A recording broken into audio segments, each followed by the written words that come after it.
Welcome to BODS Mayhem Hour, your source for all hard rock, heavy metal, new metal, alternative, punk, horror punk, hardcore, rock, and all local bands, with your host, John the Bod, a.k.a. the Bodfather. Hey there, this is Elizabeth Lambert, and you are listening to BODS Mayhem Hour. Have fun. The views and opinions of the guests do not necessarily reflect the views and opinions of BODS Mayhem Radio Network, its staff, affiliates, or sponsors. Parental discretion is advised. Welcome to BODS Mayhem Radio Network.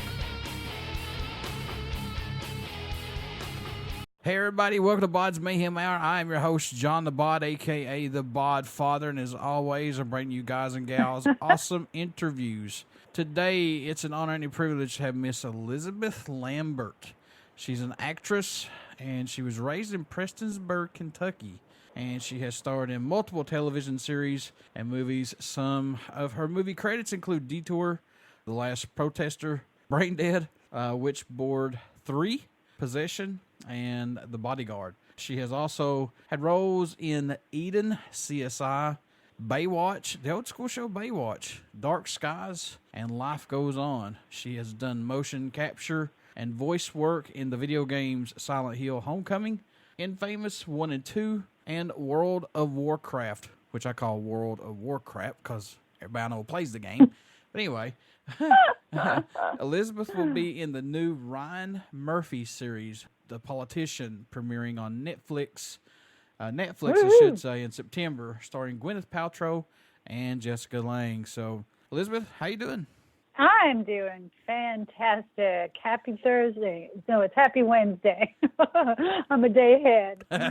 I'm a little bit off. Yeah, I had to rejuggle my whole schedule this week, and it's I think it's screwing with my brain. How are you, John? Doing good.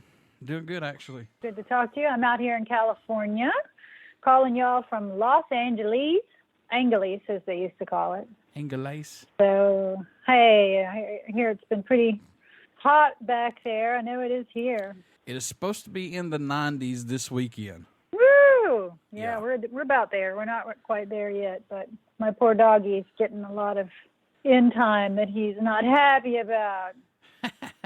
Yeah, a lot of people they bitch and complain about, oh, it's so hot, but then when it's cold here, it's like, oh, it's so cold.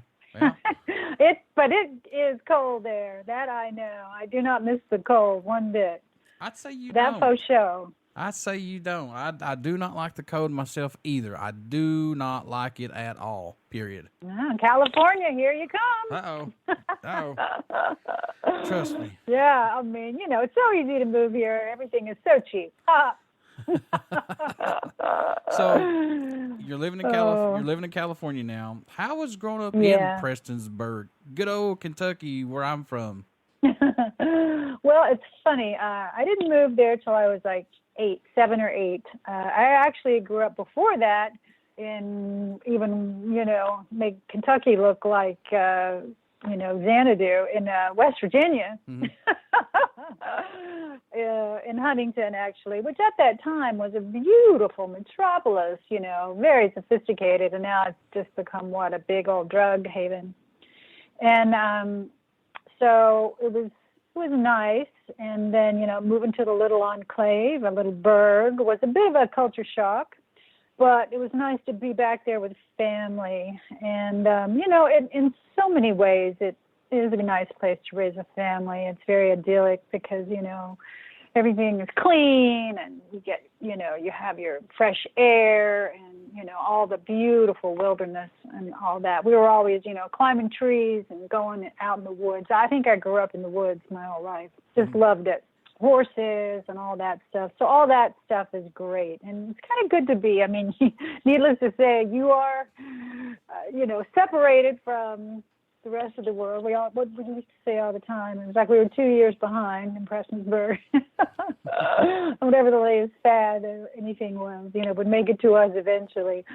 But we also knew, I guess, if we ever got invaded, but who was it back then who by the latest, I guess it would have been the Cuban Missile Crisis and all that, which was Russia. We were going to be safe, right? Because we'd be the last people they'd probably be able to find. So, you know, I look on it as everything. There's always, you know, it's always a trade-off, right? It's always a trade-off.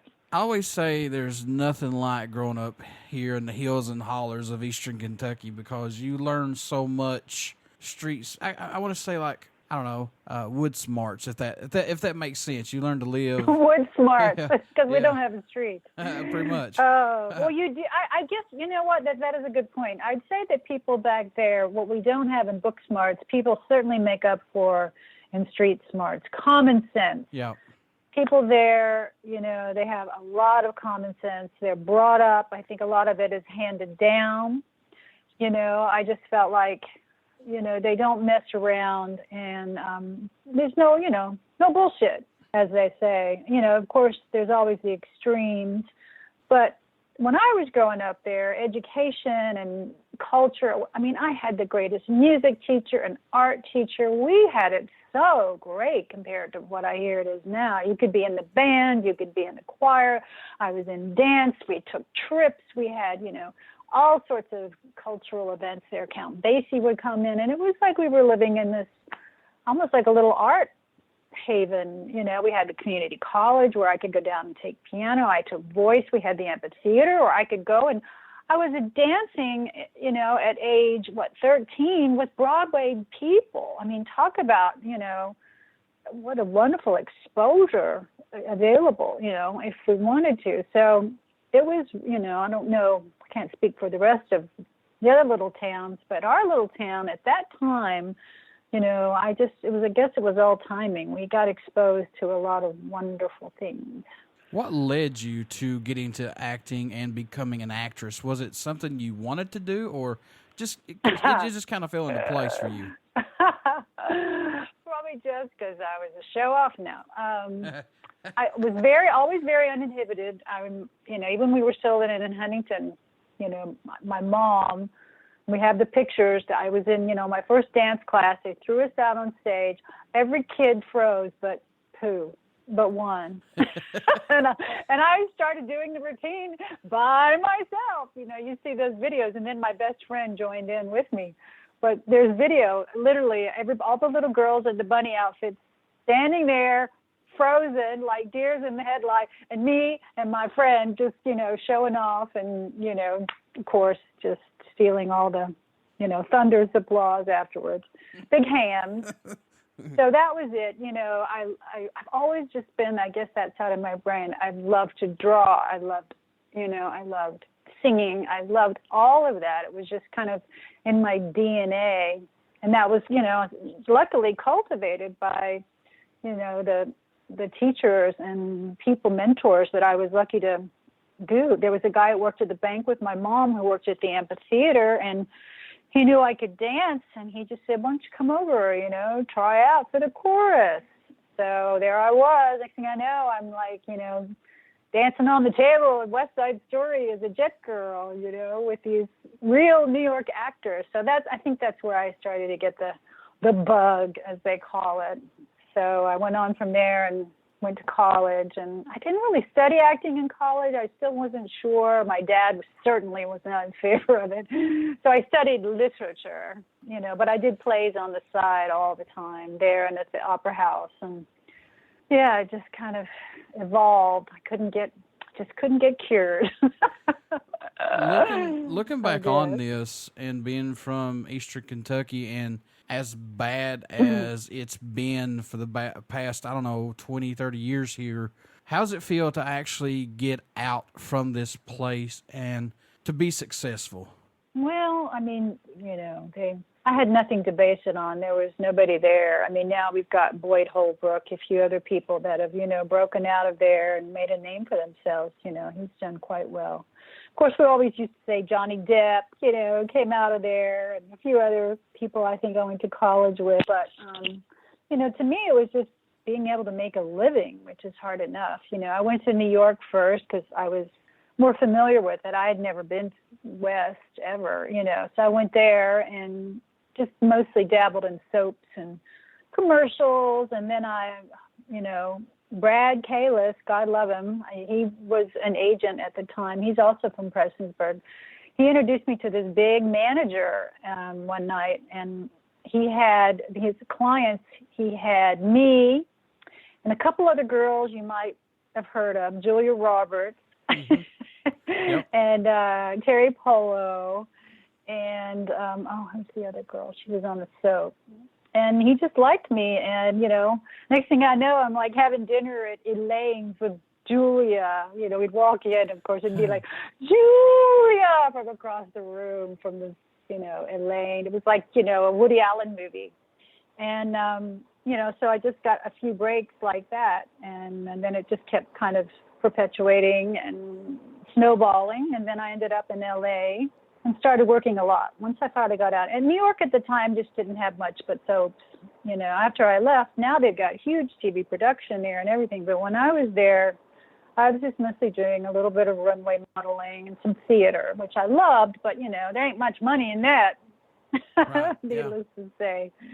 So, I wasn't going to destined to do Broadway. I was a great dancer, but you got to have, you've got to have the triple threat. You've got to have the belt voice. You've got to be, I could act, I could dance great, but I was more like just a backup singer, So I just kind of cut my losses and said, let's make the jump to LA.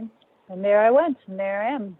You attended the mighty University of Kentucky and had lead roles from Shakespeare to dramatic art. What was the appeal of that location, but that academy that made you want to attend that? Well, I looked into a couple of places. I didn't have that. My advisors there were kind of elderly, and one wanted me to audition for Yale, so I did, and then I got put on the waiting list.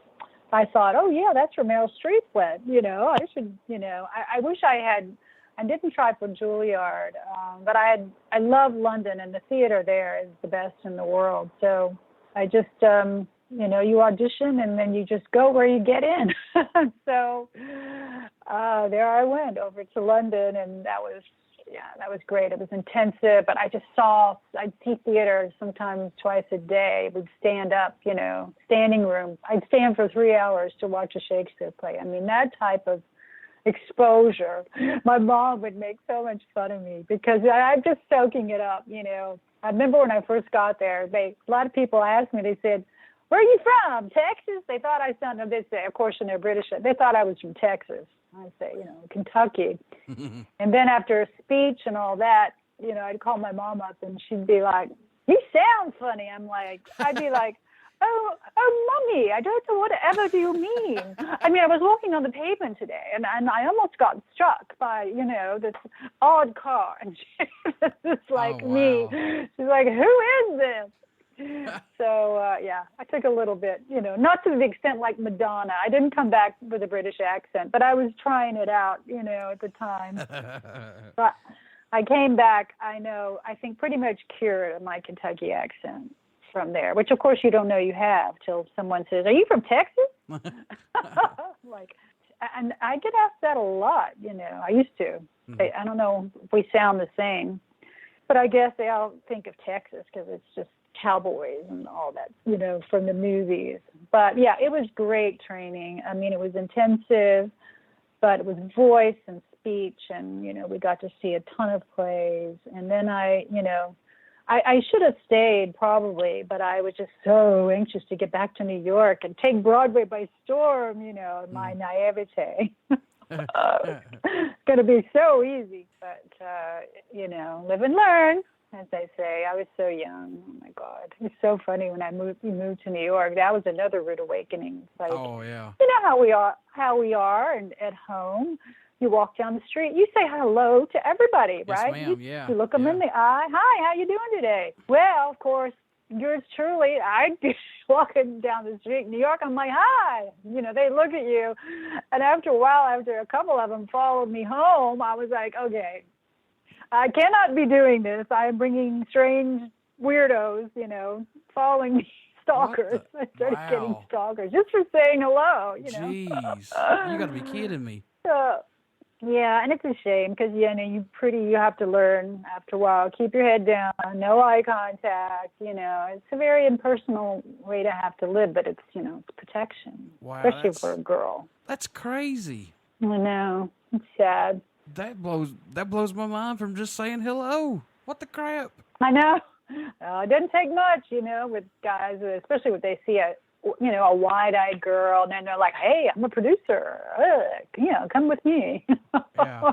Like, she wants to make me breakfast in the morning. Yeah, no. It's like those girls. I know. It's like those girls. That Jeffrey Epstein guy. That's how he lured those girls to his house. I'm a producer. I can help you. I can get you, work. And when you're young like that, you think, oh, and then they start dropping names. Like he probably said, oh, my friend, Donald Trump. He has a modeling agency. Blah blah blah. And they, believe me, I met a lot of those guys. They had a line, and I'm producing a film, and come this way. It's very dangerous for young girls. That is insane. That's so crazy. Yeah. I'm lucky. I said, Mom, you raised me right. I probably could have had a big film career if I'd slept with any of these guys, but no, Mom, it's all your fault. Jeez. Damn you. Yeah. That's insane. I know. Well, at least you did it the right way. That's for sure. Yeah. Yeah. No, I just, that's the thing. I had a roommate that was the total opposite. She had been raised really tough in orphanages, and, she would just do anything, to get the role. And needless to say, we parted ways pretty quickly when I realized she told me she worked for a catering company, and she'd go out at night, and finally this guy goes, don't you see what she's doing? She's a call girl. I was so stupid. I thought, oh, of course she has catering jobs at midnight. Yeah. Jeez. I mean, that's how naive I was. And thank God he pointed it out to me. And then I realized she'd been stealing from me, drug habit. So, yeah. You try to give everybody the benefit of the doubt, but you just really can't anymore at all. And she was, really my friend. I really, I was really hurt by that. But she was just, one of those people that just, I don't know, that they're tough, Yeah. They're just like, screw who they, they screw you before you screw them type of thing, Live, what do you call it? Eat dog. Yep. I want to go back here just a little bit when you got picked up by Julia Roberts' manager. When you got discovered by him, did that kind of floor you in a way after you found out who he was involved with and managed and everything? Well, she was not that big at the time, though. She was more like Eric Roberts' little sister. Yeah. She was just doing her first movie, really, then. I wasn't going to think till about 5 years later that she, exploded. And I'm like, oh, my God, that's that teenager I used to have dinner with at Elaine. Yeah, really, she really just was kind of like Eric Roberts' little sister then. I think she had made one movie with him she played his sister. It was a movie, what was it called? Blood Red. They were all excited about it, because she was going to debut in her first movie. So, yeah, it was interesting. Yeah, and the other girl, she was new. So, we were all still just greenhorns at the time. I want to talk about this a little bit because I think this is really cool because, not only are you an actress, plus you did some voiceover work, too, for, like, the video games Silent Hill, Homecoming, Infamous 1 and 2, and World of Warcraft. Let's talk about that a little bit. Did you enjoy doing this, and would you do it again? I love, the voiceover, but the Infamous 1 and 2, I guess, is probably one of the things that I get recognized more for than almost anything in my life, the following on that. It's funny because I didn't really have to do much of the movement like you do, with the little, because I was a playing reporter. So I was actually kind of playing myself where instead of having a character, you would see me in the corner of the screen, just the whole episode, giving the news. So people see me, they go, oh my God, you're that Diane newscast character. And the other stuff where, what was the one? Yeah, Silent Hill. Now that was a strenuous job. I had to die. Let's see. First, I had to die by getting sawed in half with a chainsaw. That was not fun. But the hardest one, I played two characters. I had to actually kind of get hung on a chain link fence to get crucified. And when you're doing all that mocap, which is movement capture, they call it mocap, you're going through the motions of everything, basically. So they kind of like tied me up, and I'm hanging there. Plus, you got all these little, light things all over you.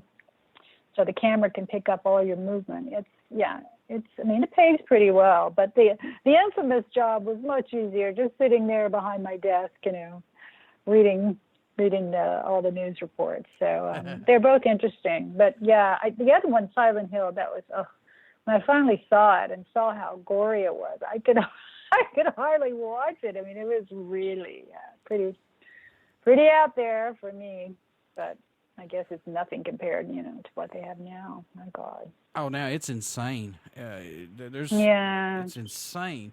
I want to ask you this, because I got a lot of friends who play World of Warcraft. I call it World of Warcraft, but that's me. I think so, yeah. It's been around for a long time. Oh, God, yeah. And it's a never-ending game. I think that's the best part about it. It never ends. There's always new worlds that's coming out and things like that. That's, to me as a gamer, I don't play computer games, but I'm an Xbox PS4 guy. I really wish that games on those consoles would be the same. They, I understand creating another one, but like part 2 or whatever. But at least if you're going to spend $60 to say $200 on the special edition games, make it worth our while. Absolutely. Yeah, it's a bit of a ripoff. Yep, you hit the nail on the head right there, because I feel like they can charge that much money and you're not going to get... I know, and they're making so much money. Oh, my God. I mean, they have taken over, as far as profits from the movie industry. The money is in the games now, more than anything to do with movies. So, it's not like they don't have it to spare. But, I would like to do more, It was funny, this one casting director, this is another one of those, not great story, lucky, but the one who used to cast World of Warcraft, I ended up playing a couple of dragons in that. That was really cool. But she was the one who got me into all of this, and several of the people that do a lot of them. Anyway, she tragically got run over and hit and run one night. Wow. And it was so sad, and no one really ever kind of took up for her. I think the infamous was through Sony. I didn't get that through her, but she was kind of like my connection. So that's when I think most of my World of Warcraft days ended, because I don't know who they got to cast it after that. I didn't know them. It's so much who you know in that world, Oh yeah, I can imagine so. Yeah, that was unfortunate, but it is not meant to be, as I always say. I know you mentioned that you played. You did the voiceover for some dragons. Forgive me for asking this, because I don't keep up with this game. I just watch my friend play it, and he's absolutely great with it. Me neither. Don't ask me anything. I don't know. Do you know which one you portrayed or anything like that, possibly? Or did they even tell you who it was, or no? Or they probably did. It was probably a name I can't pronounce. If I don't have it on my resume, then I'm probably, I would have to go to the IMDb site and just try to look it up. Because that was a while back. That was probably maybe almost 10 years ago. So that was pretty much when you just kind of started in a way. So that's pretty cool, actually. Yeah, it started out great, and then it kind of fizzled out.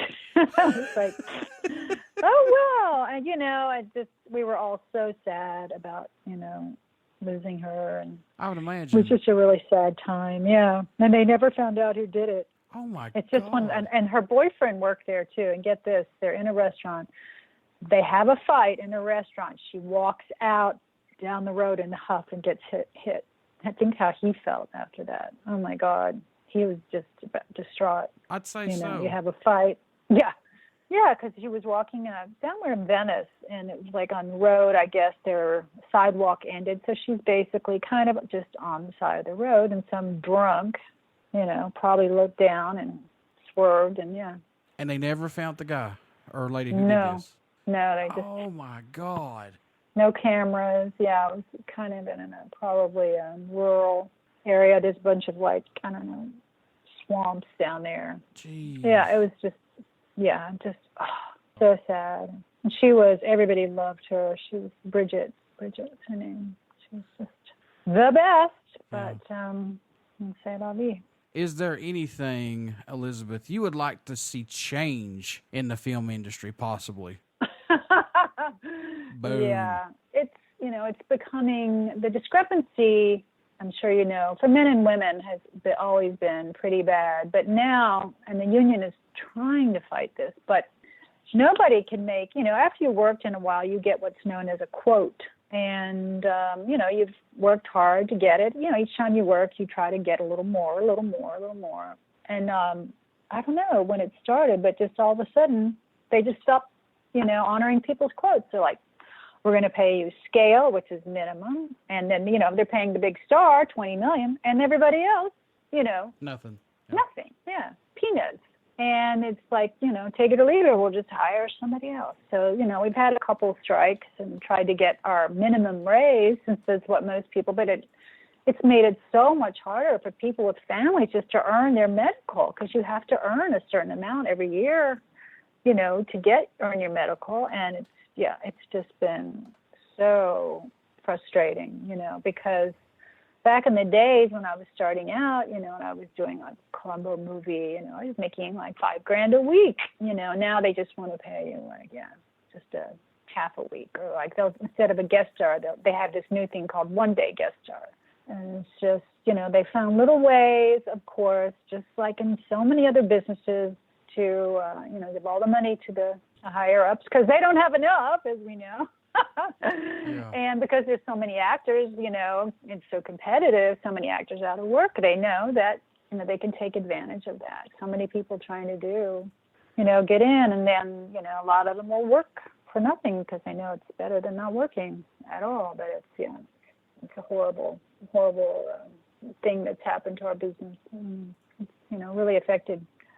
People tried to get, second jobs. A lot of people started becoming like part-time realtors, and they just can't be full-time artists anymore. It's sad. Yeah, that's why you see a lot of people just doing a lot of independent stuff themselves and putting stuff out there. Europe definitely has a lot of advantages that we're so behind here. They definitely try to keep it not so divided between the haves and the have-nots. That's for sure. I mean, sometimes to the extreme, and a few of them got flooded with immigrants, and that's been tough. I think we should have free college. Yes, I do. Yeah. I mean, think of all the stuff that we waste money on. Yes, ma'am. And you can see now the education, the way people, these stupid interviews on the street, people are stupid. I mean, yep. They are not being educated the way that, just basic history things. And like, even people that would be like, they do these man on the street interviews, Jimmy Kimmel, and she's like, yeah, I'm a teacher. And then they'll ask them like a simple question, like, who is the vice president? Yes. It's just like, what's the capital? Oh, it's right on the tip of my tongue. What do you do? I teach sixth grade. It's like, oh my God. Like, what's the capital of Minnesota? It's like, pay them enough. Yeah, I've seen one where they ask a teacher, what's the capital of Minnesota? What's the capital of Minnesota? Yeah. And you can't do that? Right. I mean, come on. Exactly. Oh, mamma mia. Exactly. So, there's so much disparity. And I don't know, this country, that's a whole nother conversation that's going on in our country.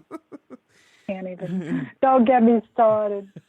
So let's move on to the new stuff that you're working in right now. How's it feel playing in the new Ryan Murphy series, The Politician, premiering on Netflix in September? Was that a nice Christmas present or what? I had just kind of signed with this new manager last year, and it was good. I did a Christmas movie, which was really fun. I think it's going to come on this year. I don't know what network, but I play this hysterical. It's someone that's called Kiss on Candy Cane Lane. Yeah. I don't know if you saw that on my resume. Yes, ma'am, I did. And I kind of play like this morning news, kind of like Kathy Lee Gifford. Good morning, it's Rise and Shine America. It's really fun. So that I did that, and then did I do after that? Oh, I've been working on a film. I was working on a film up in Minnesota, Minneapolis, which was great. A sci-fi thing called Checksum. And they're still working on the post. There's so much like real state-of-the-art, computer generated stuff. I mean, I actually play myself, and then I also play the computer generated character of myself. So I actually have a scene where I'm talking with myself, which is so cool. So I did that, and then then I got the call tomorrow. I'm going in for Ryan Murphy to play the mother of one of the main characters, and I'm like, oh, I didn't even know who else was in the show. Yeah, they always keep it so hush hush. They made me sign an NDA. I couldn't even take any pictures on the set. It's so frustrating. You want to put everything on Instagram, So yeah, I booked that, and it's great because it's just everything with Ryan Murphy. It's a huge budget, huge cast. I mean, beautiful. Oh my God, the wardrobe. It's so amazing. I mean, Gwyneth, I think she wears like nothing but couture. And they brought out all these gowns for me to try on because it's a wedding. The first scene you see me in is a wedding. So I'm the mother of the bride, wife of a billionaire. Wow. Which I played already in my life. I mean, the character up in Minneapolis, I'm playing a billionaire. Almost like an Ivanka Trump type. So I don't know about this typecasting, but anyway. So probably because, I'm blonde, I did look like the daughter. That they had to kind of match type. So, but yeah, I hadn't, all I know is that, I'm the mother of the girl who's in love with the lead character, and his mother is Gwyneth Paltrow. So it's like, oh, I'm kind of playing opposite Gwyneth Paltrow, who I did not work with, but, I'm hoping next season, because our two kids are, involved with each other, that they'll bring me back. The one good thing, when we were shooting, the whole scene in the wedding was hysterical. It's very much an homage to The Graduate, because at the last minute, my daughter, of course, decides to bolt. Spoiler alert. And so, we're all chasing down the aisle, and she blocks the door. And then, we had like 500 extras in the church. Talk about, huge film, great production values. And Gwyneth's husband, Brian Falchuk, was directing, and he's also the creator, along with Brian Murphy, of the show. So he's laughing at what I'm doing so much. He comes in and he's just throwing more lines at me, which was great, So he really liked what I did with the character. And so I have a feeling that they'll probably bring me back. Since I come in only in the last episode, hopefully they'll bring me back next season, which I think starts shooting this fall. How was working with all the staff involved with this show? Well, yeah, it can be a little difficult because they are the kind of like the creme de la creme, of TV, and they're used to working with big stars and this and that. And I made I cracked a joke about, my hair because they had sprayed it so much. I said, oh, it's great. I've got helmet hair. And I could see that the hairstylist kind of get like all, I'm like, I'm joking. But, a lot of them are prima donnas. You have to be very, careful sometimes not to step on their little delicate toes. I would have said it's just a Netflix show, folks. It's Ryan Murphy, though. It reminded me, it's so funny, of another probably the other biggest job I ever did, kind of like that with, the best. I did this huge commercial directed by the Coen brothers, where I played, it was like a homage to Mod Squad, and I was like the Peggy Layton character. So for like a week, they had me running in bell bottoms downtown LA, and they had this whole thing where not me, but a stunt woman jumped off to a building in a moving truck. Oh my God, I have that. I could send you that. It's a great commercial. And that was for Honda. For Honda, yeah. And we spent a week shooting this commercial, but I had since it was the Coen brothers, I had Brad Pitt's makeup artist doing my makeup. I had all these really high profile people, working on that commercial, and the Coen brothers, and they, huge, like $1 million. budget, just to shoot a commercial. Jeez. And they had all these clothes custom made for me, these jeans. It was, and they wouldn't let me keep any of them. So that was a great job. And that's what I felt like, I saw Gwyneth talking the other day, and she was talking about the wardrobe too, just saying, oh my God, they just let us have so much fun, because it's all over the top. It's like Santa Barbara rich. So we all were just like, she said, but Gwyneth's out in the garden, she's gardening in a ball gown, that type of stuff. So that's so fun. It's like back to Dallas and Dynasty when, there's this gauche, this money, and they just have it and flaunt it. And, and this kid, the politician, so he decides, he wants to go to become a politician. So each season, like this season he's in high school, next season he's in college, and then I think the third season they're already there. He's going to be like entering Congress. Do you feel like the draw or the dream of becoming an actress or actor has kind of went away, or is it even harder to become a successful actress or actor in today's world versus, say, from the 80s and 70s, things like that? It's different now. You can become a TV star just by being on YouTube. You don't have to have any acting. You can have just an Instagram account, and if you get, the number of followers, they'll look at you. They'll give you a show. It's so much about your social media presence now, and that, it's like so not what I'm about, So that's kind of interesting. That's more for young kids and things like that. But what's interesting to me is, I think I told you, I lost my mom in June, back there in Kentucky, and it's just, it was very, it made me think it kind of is a milestone, it makes you reassess your life and your choices, and, a lot of, my thing was for her. I think she loved dance. She got me into all of that. And so I'm seriously looking at Georgia right now. So many productions are happening in Atlanta, and a friend of mine just set up a meeting with me with this, like the big agent down there wants to meet me. She showed them my reel. So I'm going to fly down there and check it out. That's the thing. Atlanta is kind of like the Hollywood. It's almost doing more there than New York. And, for a while they were even doing more than LA, but it's there. Also New Orleans, I have a friend who was here, and she moved back, and she was in Green Book and, all these films and Get Out. She was in Get Out, that she never would have got even seen for here. So now that, my mom is gone, and I just feel like I could do anything. I'm at a real turning point. And it's scary, but it's also exciting at the same time, and the way that this agent just came along, I just think, well, it's no accident. I had a falling out with my manager here who was it was awful. He was just not, somebody who's just like, no manners. I love Chicago. He's from Chicago. One of those people that just talks too loud and, from where you're from, we're raised to have manners, and yeah. It was so embarrassing to go out in public with him, and maybe that gets, him in the door, but I was just embarrassed by him, basically. So we had a falling out because he was rude, and I said, all right, bye-bye. And he's like, what, bye-bye? And then he's like calling me 10 times, and I just said, no. I can't. I'd rather have nobody than, somebody I'm embarrassed to have. I don't care how good you are.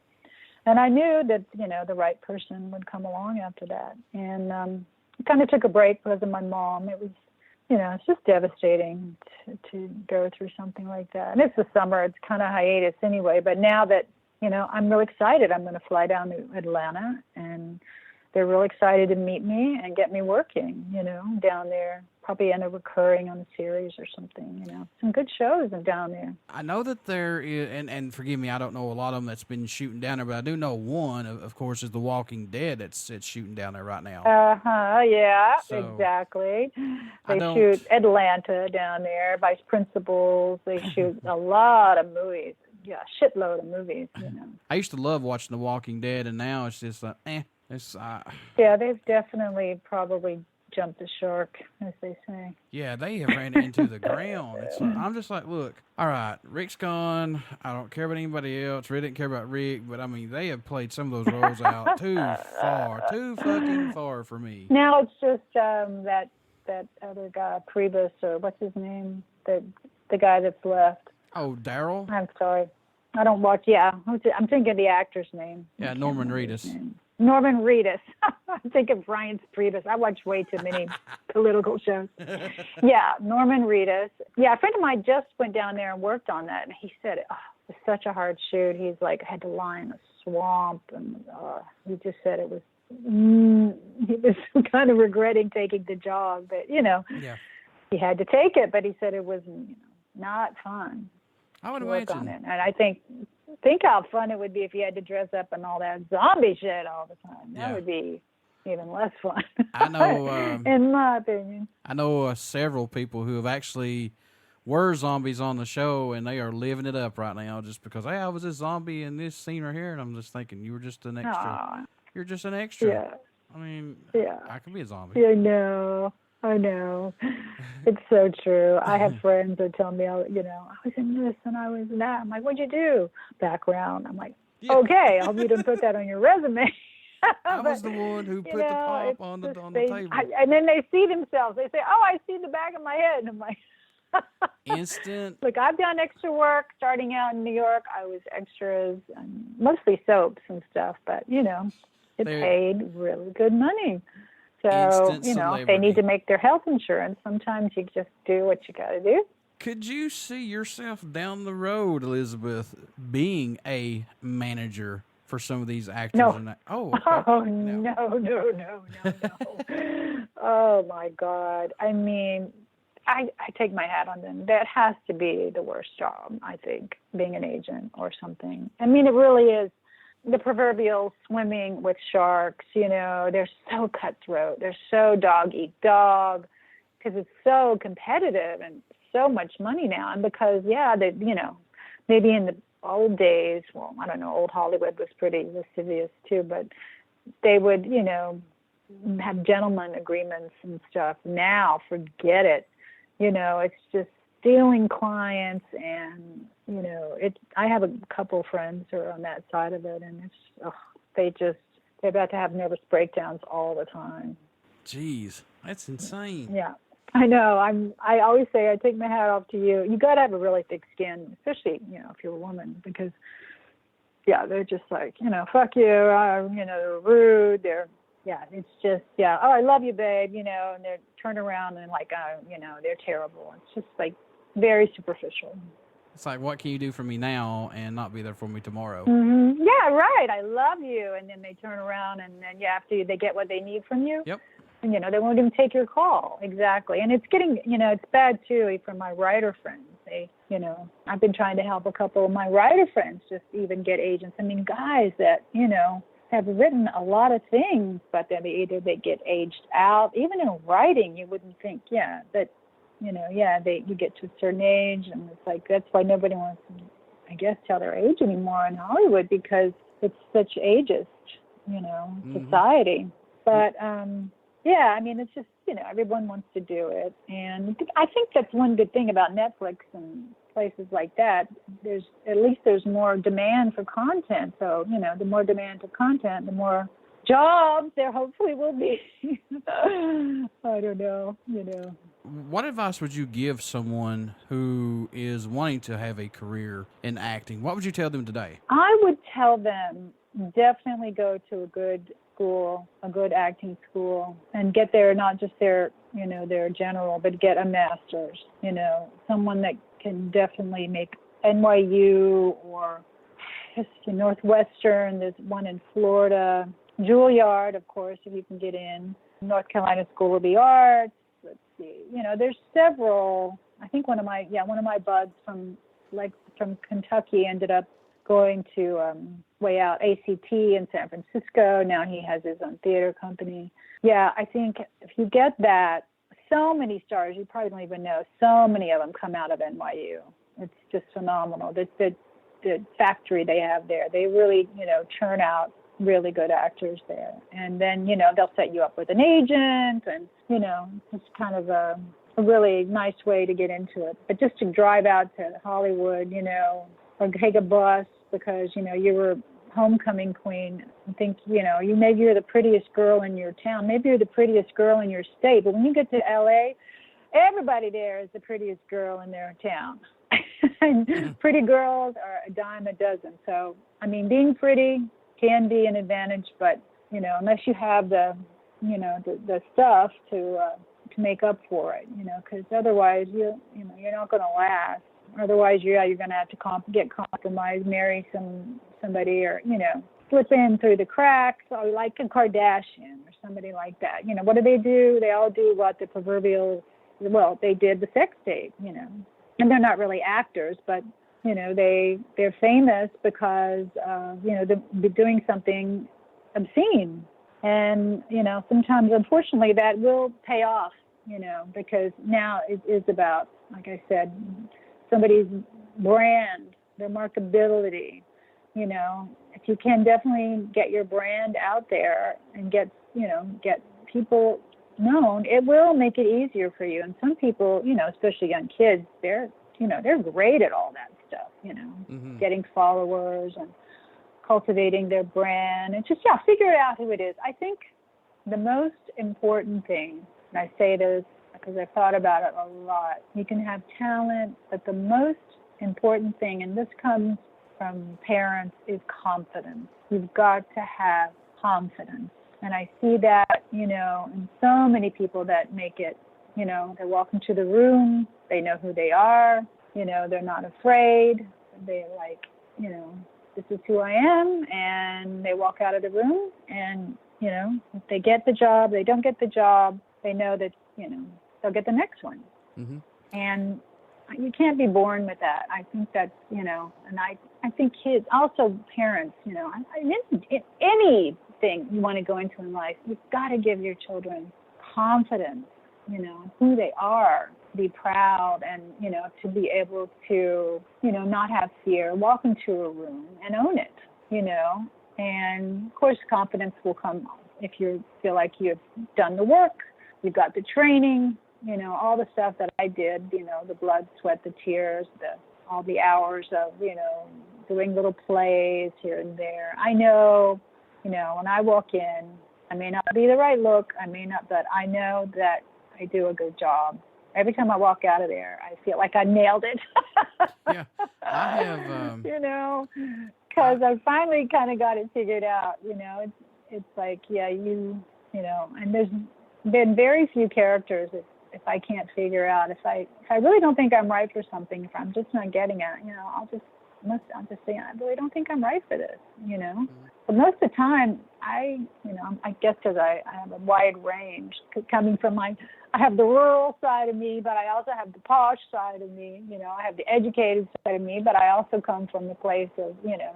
So I have, you know, all those sides that I can tap into. I don't get much of the, you know, trailer trash anymore. I did, Kevin Tenney gave me in Brain Dead, I get to play a really fun trailer trash kind of sister who comes in and, she's trying to rob her sister.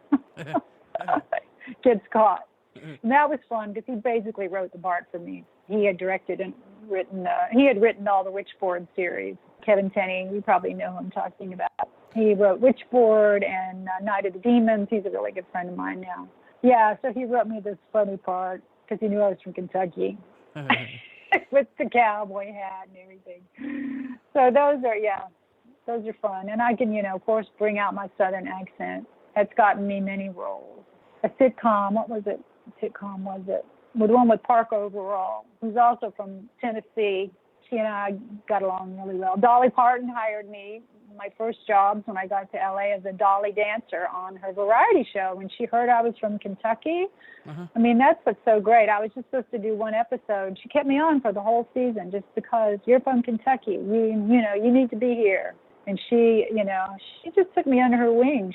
Those are just, you know, that's Southern people, you know, they're down to earth, like we said, and funniest woman I've ever known in my life. And, you know, that song, Jolene, because our hair was kind of red then, she put me out on the stage and made me Jolene. And I mean, that was just, such an honor. So that was good. I got to go to ABC and dance in these Bob Mackie costumes, and it was like a dare. I was dancing in the chorus again, just like I used to do at Jenny Wiley. The dancing paid off. What's been your favorite thing that you've done so far? I know you've done many roles, but what's been your favorite one possibly? Witchboard was a lot of fun, I have to say. There's a lot of action. We shot that up in beautiful Montreal, Canada, with this great crew. Wonderful DP. We were still shooting on film then, which is great. And wonderful director. The script wasn't so great, but the writer wasn't there. And so we just kind of ended up rewriting a lot of it ourselves, which was so fun. But it was a very emotional role. I had to kind of like save my husband from the dark side. So it was kind of a female heroine type of role. I got to shoot a crossbow, and I also cry. I cried so many different ways. I cried out of sadness. I cried out of fear. I cried out of joy. It was a real acting challenge, to find all the different ways to cry. So up until that time, it was always hard for me. I had to find the ways to get the tears, when they say action and you're doing take after take after take. So I would listen to headphones, put on this really music, it's just like you find all these little tricks, try to get the emotion back. Otherwise, my first take is always usually the best. And then if I have to cry again and again, then I usually have to bring out the fake tears. I'm like, guys, I'm dried up. I cannot do this. I cannot squeeze out another fake tear. So they have little tricks, Sometimes they'll blow they'll blow some menthol in your eye and irritate it. Those are not the fun. That reminds me of one of my first jobs. I had to get strangled by Judd Nelson in a movie called Relentless. And they wanted me to do this thing where I was snorting cocaine. And they were like, I'm like, well, what are you using? And they're like, they tried sugar. They tried aspirin. They made me snort aspirin. And, oh my God, of course, needless to say, that burned like the Dickens. So now I'm crying, the makeup's running. It was just a disaster, and Judd Nelson is Mr. Intense. He's like, you don't have to do anything you don't want to do. You don't have to. I'm like, Judd, thank you for taking care of me. But if I don't do this, they're going to fire me. They are not going to fire you. He was very protective of me. It was sweet. But we got through it. I think they ended up just setting the camera so that I didn't have to actually inhale anything, so to look like I was snorting something, but I really wasn't. Why couldn't we come out with this the first take before I, ruined my nasal cavity? So anyway, yeah, those are the things you do for love, I guess. You would put that in the file of, the things you do. But yeah, Montreal, that was probably, I fell in love with Montreal. It was such a great job. And they treated us like royalty, up there, which was beautiful. I'm glad you mentioned this about this location because it's been here ever since I was a kid, ever since I was a little tiny bod. What? The Jenny Wiley Theater. Oh. How crucial. Jenny Wiley. How crucial, Elizabeth, is Jenny Wiley Theater for actors and actresses, not just for Eastern Kentucky folks, but for everybody? Because there's a lot of people, they bring out of different states in to the Jenny Wiley Theater. How crucial is this for Eastern Kentucky, you think? Well, it was. When I was there this summer, I think I was told that it closed. I think that they didn't have a season this summer. As far as I understand, they're still having it at Prestonsburg. The one in Pikeville, I think, closed. If I'm not mistaken, that's what I was told. Well, they did a show, but I think it was just locals. I don't think they brought in, professionals this year. Mm-hmm. They didn't do Broadway. They did some kind of, I think, original mountain music or something like that. It was like a local group. No, this was the first time, I think, since the 60s that they did not have a Jenny Wiley Summer Music Theater. And, since I was going through all I was going through, I just didn't, it made me very sad to think that, I guess whoever took it up to Pikeville, ruined it, I guess, ran it in the ground. But I understand, I guess, why they did that. But ended up not being a very smart move in the long run, I guess. You know, they lost too much money or something. But it's great, you know, what a great thing to have. Yeah, like I said, I learned so much, you know, it's like training, just act the greatest actors, you know, watching them. You know, they were really great comedians, and, you know, it just kept me going with my dancing. I ended up driving to Huntington twice a week just to train in ballet. I'd get in my car after high school and drive down there to take dance class all the way. You know, you fall in love with it, and that helped. You know, my mom probably wish I hadn't, but yeah, I fell in love with the theater. I hope it survives. I hope they get it back. When you're out and about and someone recognizes you from one of your shows, one of your movies and things like that, what's that mean to you when someone actually recognizes you? Hey, you're from this movie or whatever. When you're out and about, possibly, does that kind of make you feel uncomfortable? You're like, oh, great, thanks. Well, it's, you know, very few and far between these days. I think, as I said, the thing I seem to get recognized most is that damn video game, Infamous, because video games are all over the world. You know, and this guy's like, you know, can I have my picture made with you? That type of thing. You know, I've done a lot of one-offs, either guest stars on shows, you know, and I think maybe, you know, I probably get recognized from commercials a lot too. Where do I know you from? That type of thing. And then if I have a commercial running a lot. But what was I going to say? Yeah, I don't know. You know, the Baywatch was fun, but, you know, those are still on, you know. They're all running in syndication. I did a fun thing with the Olsen twins. I just got a copy of that I had never seen the other day. You know, you shoot the stuff, and then sometimes you don't even get to see half of it. I did a movie in Germany, and, you know, it never got released. I went down to Arizona and shot this movie, and then, yeah, they never finished it. And that's just, you know, that bums you out. Yeah. I mean, you get paid, but still. Yeah, you know. So I'm kind of glad about, you know, TV kind of getting better because, you know, the film business, they're just, you know, it's getting harder and harder now to break in. Got to find other outlets, you know. People are, like you said, making their own movies now.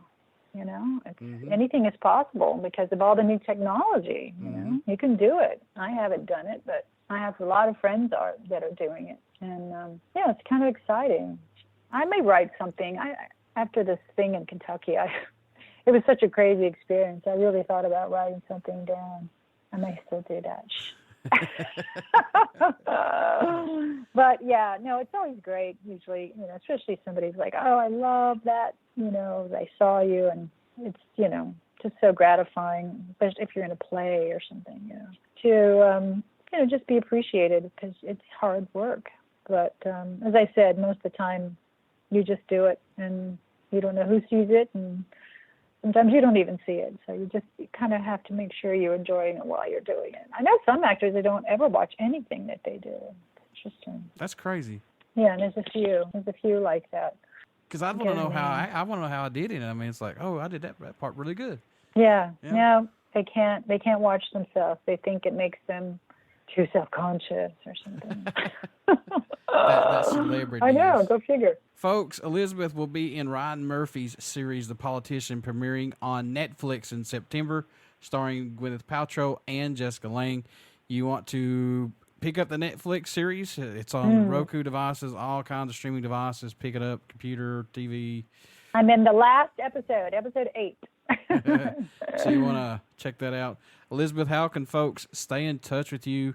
If you've got merchandise out there that they can buy, things like that, how can they do that possibly? Well, I would say you can find me on IMDb, Elizabeth Lambert. You can also reach out to me on Facebook, Elizabeth Lambert. I'm just now starting to construct my Facebook page for my company, Bluegrass Bell Entertainment.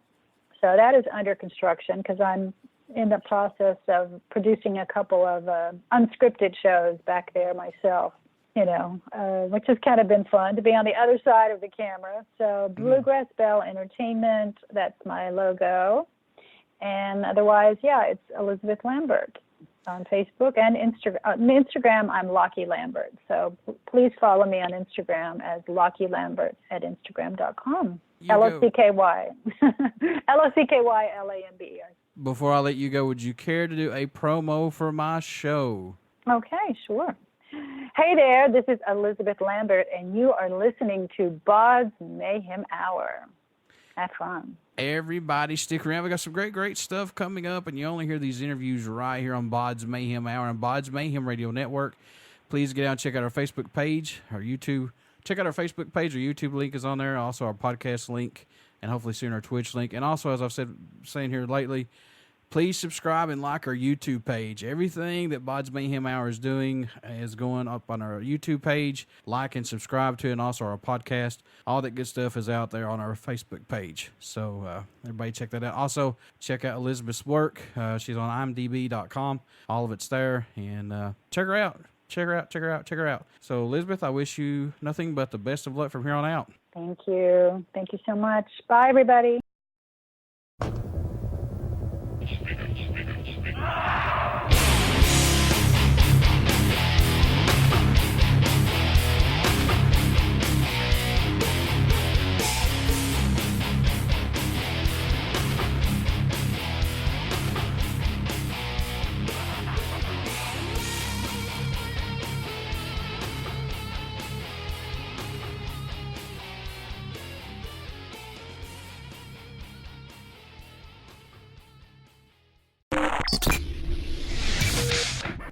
You're listening to BODS Mayhem Hour.